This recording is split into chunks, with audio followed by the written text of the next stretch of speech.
통보를 해주고 찾아오지 않고 느닷없이 찾아오기 때문에 오늘 제목을 느닷없이 낙심될 때라고 이렇게 정해봤습니다. 오늘도 여러분들 얼굴 보니까 오실 때 제일 좋은 옷을 입고 오셨고 집에서 제일 비싼 옷 입고 오셨고 또 일주일 동안 고대하시다가 주님 앞에 와서 예배하고 있는 모습을 보니까 정말 아름답기도 하고 존경스럽기도 하고 멋있어 보이십니다. 그렇지만 그 모습과는 상관없이 우리 내면에는 저마다 문제 하나씩을 꼭 또아리처럼 들고 있는 게 우리 인생이잖아, 그죠? 저도 이렇게 앞에 서 있지만 얘기하지 못한 그런 문제를 끌어안고 어제 새벽까지도 영광이하고 또 이렇게 날씨가 비올 날씨가 되어지고 우두침침해지면 이 영광의 징조가 나타나는 겁니다. 그러면 이제 바짝 긴장을 하면서 그렇게 생활을 하는데 하나님 앞에 늘 기도하고 있지만 어떤 변화나 또 어떤 그 사인이 주어지지 않고 있다는 것 때문에 기도하고 난 다음에 찾아오는 그 마음의 절망감, 열심히 생활했음에도 불구하고 그로부터 나타나는 변화되지 않는 또다시 원위치로 돌아가는 그런 상황들 때문에 참 힘들고 어려운 마음은 누구나 다 갖고 있는 부분들이 아닌가 그렇게 생각을 해봅니다. 그래서 낙심, 절망이라고 하는 것은 우리의 삶에 떼어놓을래야 떼어놓을 수 없는 우리의 인간의 감정이구나 라고 하는데 동의를 합니다. 그래서 심리학자는 이렇게 이야기를 하더라고요. 장티푸스나 당뇨병, 폐렴 등은 당한 사람 한 사람이 죽으면 끝이지만 침울, 우울함, 염색증, 낙심 이런 증상은 여러 사람에게 피해를 입힌다 라고 이야기를 합니다. 맞는 것 같아요. 배 목사가 어제 만약에 낙심했다면 오늘 설교를 하겠습니까? 그죠? 그러니까 이 낙심이라는 게 파급 효과가 굉장히 큰 것은 맞는 것 같아요. 오늘 본문에 보면 다윗이라고 하는 이 사람도 하나님 앞에 기름 부음 받았음에도 불구하고 오랫동안 쫓겨다니고 힘들고 그런 상황 가운데서도 하나님을 향하여 늘 기도했던 사람이었습니다. 그런데 그가 기록해 놓고 있는 하나님을 향한 찬양과 하나님 앞에 고백하는 기도 시를 보면 하나님이 감사합니다 라고 하는 부분도 많지만 그 외에 정말 낙심했구나 라고 하는 그런 현상들을 기록해 놓은 게 되게 많아요. 특별히 3절을 한번 보면 이렇게 기록되어져 있죠. 3절 우리 같이 한번 읽어볼까요? 시작. 사람들이 종일 나더러 하는 말이 네 하나님이 어디 있느냐 하니 내 눈물이 주야로 내 음식이 되었도다. 진짜 힘들긴 힘들었는가 봐요. 그렇죠? 그 젊은 청년이 눈물이 막 흐른다라는 겁니다. 10절에도 한번 읽어볼까요? 시작. 내 뼈를 찌르는 칼같이 내 대적이 나를 비방하여 날 말하기를 네 하나님이 어디 있느냐 하도다. 이런 말들이 다윗이 들었단 말입니다. 기도했는데 너 하나님 앞에 기도했는데 왜 기도 응답이 안 되노?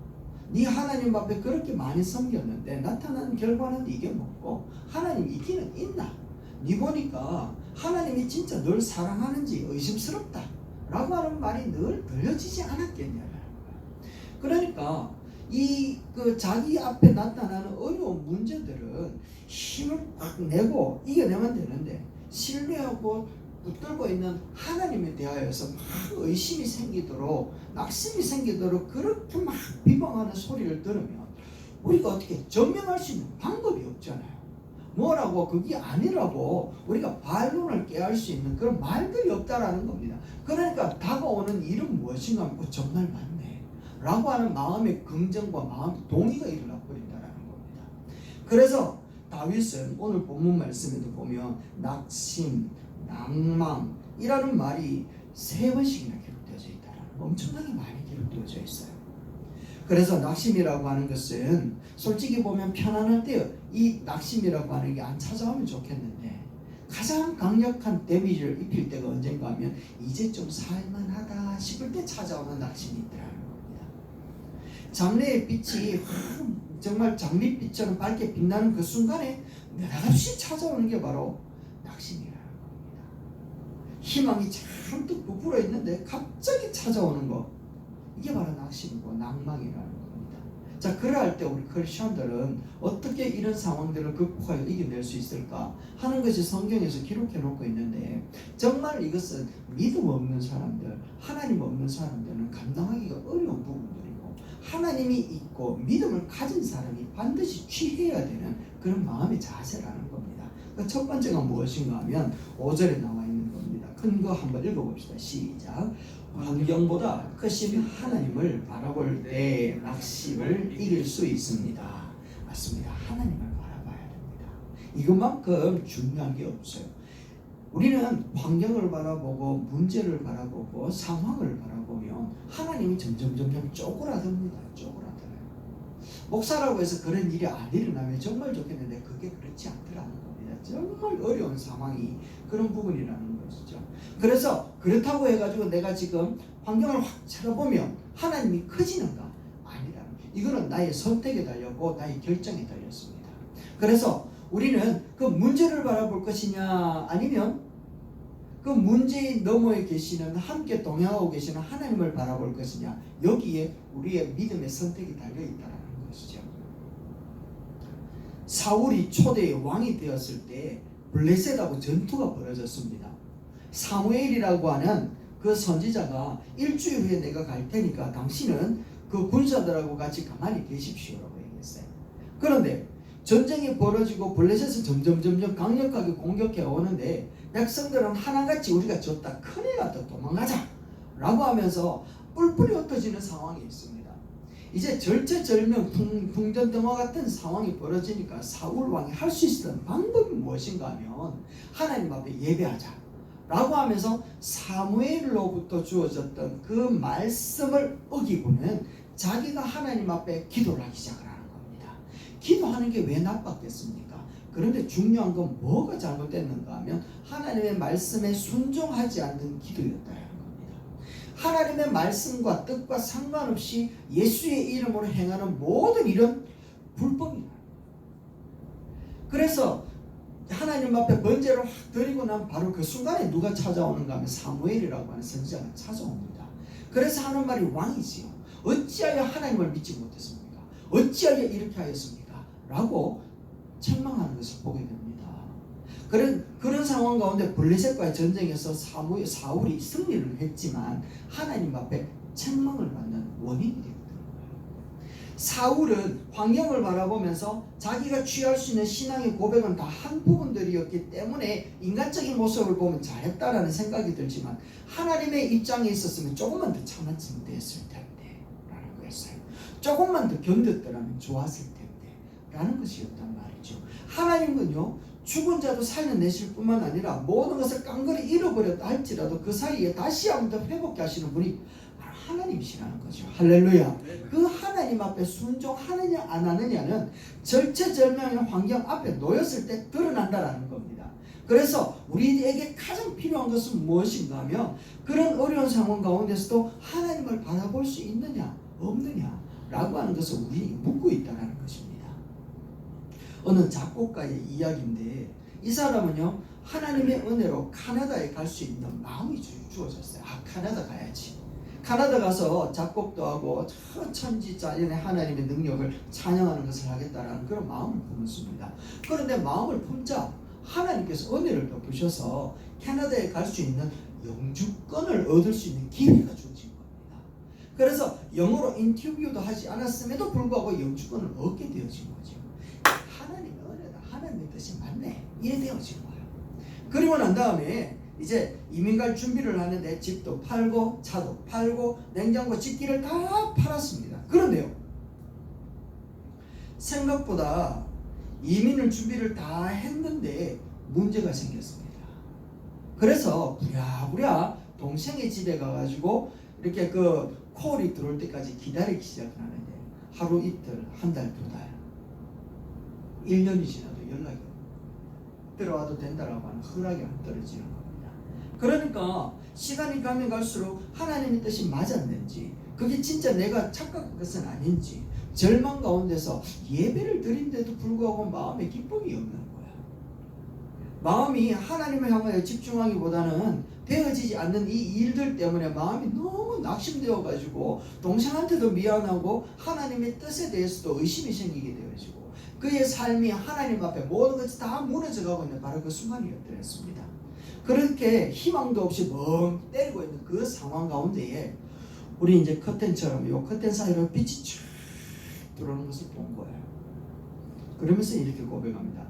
빛 한 줄기도 이 방안을 이렇게 환하게 비추는데 성령의 빛이 내 마음에 오신다면 내 삶이 얼마나 환해질까? 라고 하는 생각이 들기 시작했답니다. 그러면서 하나님 앞에 눈물을 흘리면서 기도하는데 성령의 감동이 확 임하더라는 거야. 그래서 작곡을 했는데 그 작곡이 무엇이냐면 하늘의 문을 여소서 이곳을 주목하소서 주를 향한 노래가 꺼지지 않으니 하늘을 열고 오소서 이곳에 임재하소서 주님을 기다립니다. 기도의 향기가 하늘에 닿으니 주여 임재하여 주소서 이곳에 오셔서 이곳에 앉으소서 이곳에서 드리는 예배를 받으소서 주님의 이름이 주님의 이름만이 오직 주의 이름만 이곳에 있습니다 라고 하는 임재 좀 전에 우리가 찬양했던 그 곡의 가사를 쫙 기록을 하고 하나님 앞에 영광을 돌렸다는 거 아니겠습니까? 이렇게 하나님의 임재를 경험하고 난 다음에 하나님께서 캐나다로 갈 수 있는 길을 쫙 열어주시는 거예요. 그것에서 얼마나 큰 일을 하는지 모른단 말입니다. 그래서 예수님 믿어봐야 달라질 것 없네 라고 하는 이런 마귀들의 속삭임들이 우리 가운데 계속 주어진다라는 거예요. 또 어떤 이에게는 하나님은 왜 우리를 예수 믿게 해가지고 이렇게 고달픈 삶을 살게 만드노? 라고 하는 이런 회의에 빠지도록 우리를 자꾸 유혹하고 있다는 게 현실이라는 겁니다. 그런데 이렇게 끊임없이 찾아오는 이런 마귀의 속삭임 앞에 우리가 믿음으로 하나님을 바라보겠다라고 하는 이렇게 그 마귀의 속삭임의 단절을 딱 선언하는 순간 하나님과 인격적인 만남이 일어나게 되는 줄로 믿습니다. 그리고는 하늘문이 열리고요. 어둠에서 벗어나 평화를 누리는 하나님의 은혜가 그 자리에 쫙 임하게 된다는 것이죠. 그래서 주님은 우리에게 이렇게 말씀하고 있지 않습니까? 두려워 마라. 내가 너를 도와줄게. 놀라지 마라. 내가 너와 함께 하리라. 라고 말씀하신다는 거죠.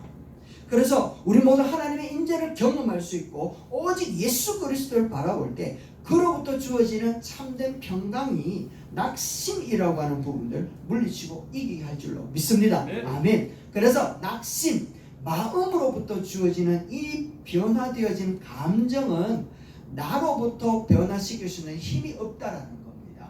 그래서 이 낙심되어진 마음, 내 마음으로부터 나는 이 감정들을 이길 수 있는 유일한 길은 어디로부터 오는가 하면 바로 하나님으로부터 온다라는 것이죠.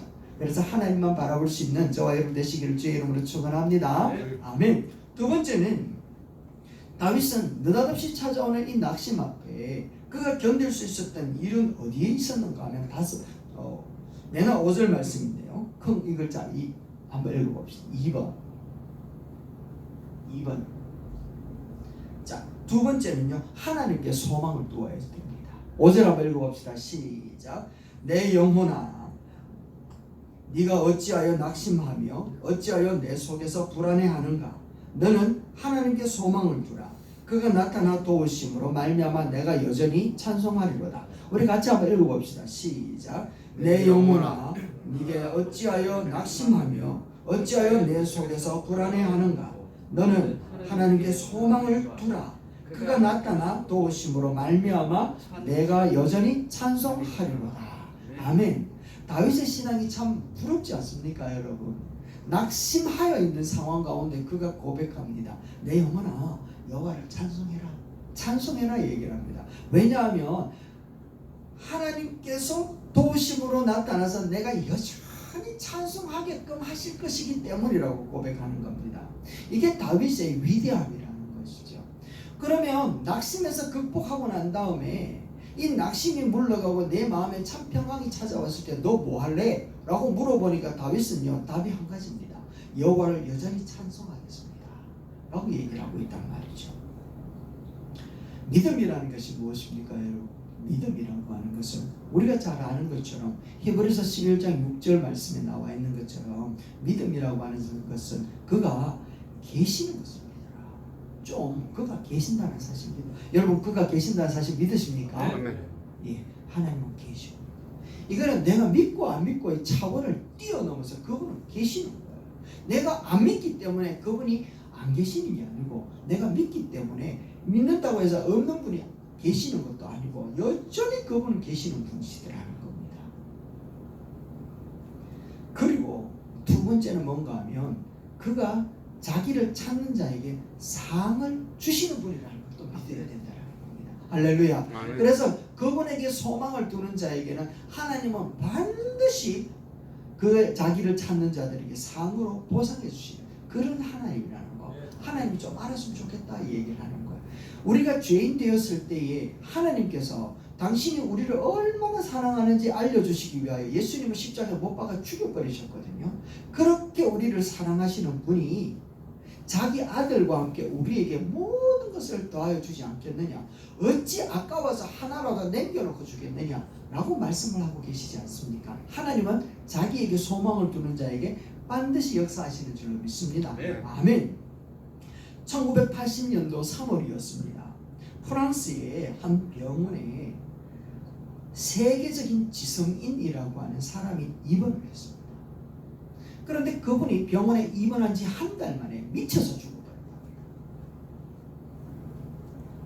폐에 물이 차오르기 시작을 하는 병이었는데 이 사람은요 의사와 간호사에게 고함을 지르면서 찾아오는 사람에게 완전히 발악을 하는 거예요. 발악을 이렇게 발악을 하는데 환각까지 느껴지는데 온몸에 딱지 그 개딱지 있잖아요. 개딱지 그리고 낙지 이런 것이 자기 온몸을 막 감싸도는 이 환각에 빠져가지고 이 갑각류의 공포, 우울증의 증세 이걸 괴로워하다가 죽음에 대하여 두려움과 불안 때문에 자기의 병명이 무엇인지 의사한테 묻지를 못한답니다. 두려워가지고.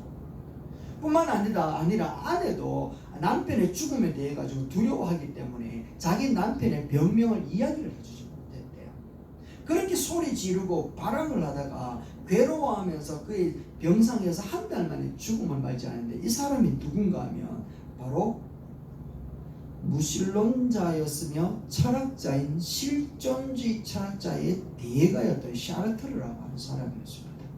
이 샤르트르가 자기 아내와 함께 신이 존재하지 않기 때문에 인간은 자유할 수 있다 라고 이야기할 정도로 신의 존재를 굉장히 부인했던, 극단적으로 부인하고 자기 인간의 자유함에 대해서 엄청나게 존경을 드러냈던 사람이 샤르트르였습니다.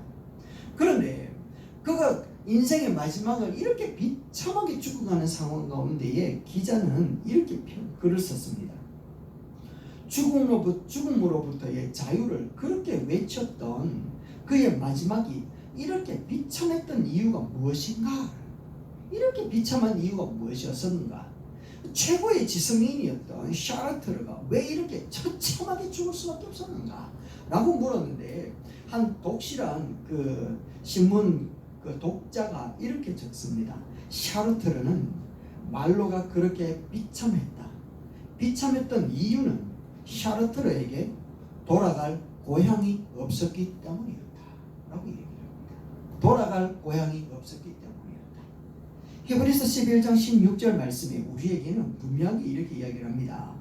11장에는 많은 믿음의 사람들을 다 기록을 해놓는데 그 사람이 정말 어려운 상황 가운데서도 하나님을 바라보고 마음의 소망을 잃어버리지 않고 낙심해서 절망하지 않았던 이유를 어디에다가 두고 있는가 하면 여기에 두고 있습니다. 11장 16절입니다. 같이 한번 읽어봅시다. 시작. 그들이 이제는 더 나은 본향을 사모하니 곧 하늘에 있는 것이라. 그들을 위하여 한 성을 예비하셨느니라. 할렐루야. 이들은요 어려운 가운데서도 돌아갈 본향이 있으니까 저곳으로 간다라고 하는 희망을 갖고 있으니까 자기에게 처하여 있는 환경에 얽매여 가지고 비참하여 자기 인생을 몰두해 빼지 않더라는 겁니다. 하늘에 대한 소망을 갖고 있으니까 그가 기쁜 마음으로 이 삶을 죽음을 맞이하게 되더라는 거죠. 심지어는 이런 고백을 합니다. 미국의 유명한 피터 마샬 목사님은요 세상을 떠나실 때에 눈물을 막 흘리는 아내에게 빙긋이 웃으면서 이렇게 얘기합니다. 천국에서 다시 만납시다. 할렐루야. 천국에서 다시 만납시다. 이런 고백을 하고 가더라는 거죠. 사람은 한 평생을 살아가는데 그 삶을 두 글자로 이야기를 하기를 뭐라고 이야기를 하는가 하면 일생이라고 얘기하죠. 일생. 그런데 일생이 정답은 아닌 것 같아요. 왜냐하면 우리 인생은요, 일생을 사는 것이 아니라 삼생을 사는 거예요. 삼생을. 왜냐하면 엄마 뱃속에서 10달 살고요, 이 땅에 태어나서 100년 살고요, 그리고 죽음을 맞이하여 영원히 사는 우리의 삶은 삼생을 살아가는 것 같아요. 이 삼생 중에 제일 중요한 생이 뭐냐? 가만히 생각해 보니까 정말 뱃속에서 어떻게 영양과 정서적인 안정을 이렇게 잘 태교를 하고 난 다음에 태어났느냐에 따라서 100년간 건강하고 안정적으로 살 수 있는 자양분이 여기서 만들어지니까, 그래서 태교 뱃속에 있을 때가 참 중요하다라고 하는 게 맞는 것 같아요. 그런데 또 생각을 해보면 앞으로 영원히 살아갈 저 날들이 진짜 중요한 것은 이 100년이라는 겁니다. 이 100년 건강하게 살면서 저 날을 준비해낸다면 정말 이 삶이 얼마나 중요한가라는 것을 보게 되는 거죠. 그래서 어떤 면에서는 정말 지금 주어져 있는 이 상황에서 우리가 얼마나 건강하게 정서적으로 안정적으로 맞이하고 살아가느냐에 따라서 다가올 날들에 대해 이것이 달려있다는 게 맞는 말인 것 같습니다. 누군가 언젠가는 가야 하는 그 길이지만 왜 우리들이 두려워하는가 하면 아무도 살아서는 가본 적이 없기 때문에 저 미지의 세계가 두렵다라는 것이죠. 그렇지만 우리 크리스찬들은 천국에 대한 확신이 있잖아요. 그렇기 때문에 그리스도인들은 죽음은 지금까지 경험해보지 못했지만 더 황홀한 세계라는 사실을 알고 길을 떠나기 때문에 천국에서 만나보자 라고 하는 말을 믿음으로 고백할 줄도 믿습니다. 네. 아멘. 그래서 우리가 가야 할 곳, 그 가야 할 곳에 소망을 둘 때 오늘 우리에게 다가오는 이 상황에서 낙심하지 않을 수 있다는 겁니다. 그래서 다윗은 자기를 낙심시키는 여러 가지 환경 가운데서 흐르는 눈물을 훔치고 이게 자기의 양분이 되어서 먹고 마시는 눈물이라고 고백했지만 하나님을 향하여 소망을 두었기 때문에 그 눈물이 변하여 기쁨이 될 것을 그는 고대할 수 있었던 것이죠. 여러분, 낙심 언제라도 찾아옵니다. 여러분이라고 안 찾아온다고는 아무도 장담하지 못하고 믿음의 조상이었던 아브라함에게도 없었을 것이라고 장담할 수가 없다라는 게 바로 낙심이었다라는 겁니다. 그러나 그 낙심에서 이길 수 있는 방법은요, 하나님에게 소망을 두니까 되더라는 것입니다. 그리고 세 번째는요, 낙심 중에 우리가 어떠해야 될 것인가 하면 낙심 중에 기도하고 찬양해야 된다는 겁니다. 한번 읽어봅시다. 시작. 환경보다 크신 하나님께 찬송하고 기도할 때 낙심을 이길 수가 있습니다. 할렐루야. 찬송하고 기도할 때는요, 뭐만 생각나는 줄 압니까? 찬송과 가사가 생각나고 기도하는 대상이 생각나더라는 겁니다. 그렇기 때문에 우리의 낙심시키는 여러 가지 문제 앞에 우리들의 생각을 빼앗기지 않고 그 생각이 하나님께 집중하게 되니까 결국에는 그것을 벗어날 수 있다는 것입니다. 여러분들도 찬송과 기도를 끊이지 않고 끝까지 행할 수 있게 되길 주의 이름으로 축원합니다. 아멘. 찬송과 기도는 내가 하지 않으면 누가 시켜줄 수 있는 게 아니에요. 내가 해야 되는 겁니다. 조지 뮬러라고 하는 사람은 우리가 너무 잘 알고 있어요. 너무 기도를 많이 한 사람이란 말입니다. 그런데 그가 살아 평생에 정말 친구 두 사람한테만큼은 아무리 기도를 해도 응답이 되지 않더라는 겁니다. 아는 사람들, 친구들을 기도함으로 선함으로 그의 도움을 통하여서 많은 사람들이 주께로 돌아왔는데 딱 두 사람은 죽어도 안 믿는 거예요. 죽어도. 결국에는 조지 뮬러가 죽어버렸어요. 죽어도 안 믿더니 진짜 죽어버렸는데 죽으니까 믿더라는 겁니다. 이야, 희한하죠. 어떤 내용인가 하면 조지 뮬러가 친구의 구원을 위해서 기도했는데 이제 두 사람을 남겨놓고 기도하는데 이 조지 뮬러가 이제 더 이상 살 인생이 끝이다라는 걸 알았던 거예요. 그래서 마지막으로 주변 사람에게 부탁하기를 내가 사랑하는 교회에 가서 말씀을 한번 전하고 내가 죽었으면 좋겠다 라고 하면서 간절한 마음으로 최후의 설교를 강단에서 했답니다. 그때 그 죽어도 안 믿던 52년 동안 기도했던 그 친구가 그 마지막 설교를 하는데 찾아가 봐야지 라고 하는 그 마음으로 와서 앉아 있다가 그 예배의 설교의 내용을 듣고 내가 52년 동안 한 두 친구를 위해서 기도했다는 그 말에 감동을 받아가지고 예수를 영접했다는 거 아니겠습니까? 그런데 딱 한 사람, 이 사람은요 유독 안 믿는 겁니다. 그러다 결국은 죽었어요. 52년간 기도했다라고 하는 이 이야기, 죽음의 소식을 듣고서 이렇게 그 장지로 이렇게 찾아왔는데 주변의 사람들에게 이야기를 듣는데 당신을 위해서 52년 동안 기도했답니다 라고 하는 그 말에 감동이 되어가지고 이분도 이제 결국에는 예수 그리스도 믿게 되었는데 영국의 전역을 다니면서 복음을 전하는데 간증을 하는데 이렇게 얘기를 합니다. 뮬러 목사의 기도는 다 응답되었습니다. 그리고 저는 그 최후의 응답입니다. 여러분 모두에게도 제가 당당하게 이야기할 수 있습니다. 당신의 모든 기도는 응답될 것입니다 라고 얘기하더라는 겁니다. 여러분 기도는요 외상이 없어요. 기도는요 다 이루어지게 되어 있는 줄로 믿습니다. 그래서 내가 기도했는데 왜 안 되노? 좀만 기다려봐라 라고 얘기하신단 말이에요. 여러분 기도는 언제 해야 됩니까? 시간을 정해놓고도 해야 되고 수시로 기도해야 되고 유튜브 보다가도 기도해야 되고 애니메이션 보다가도 기도해야 되는 거예요. 기도하시게 되길 주의로 축원합니다. 찬양도 마찬가지잖아요. 찬양도 목조 있는 기도란 말이에요. 이 기도가 다 모여져 있을 때 결국에는 하나님 앞에 낙심이라고 하는 것을 벗어날 수 있게끔 하여 주시는 줄로 믿습니다. 제가 낙심이라고 하는 부분이 성경에 기록되어져 있는데 신약에서는요 유독 낙심하지 마라 라고 하는 것을 기록해 놓고 있는 것을 봅니다. 제가 읽어 드릴게요.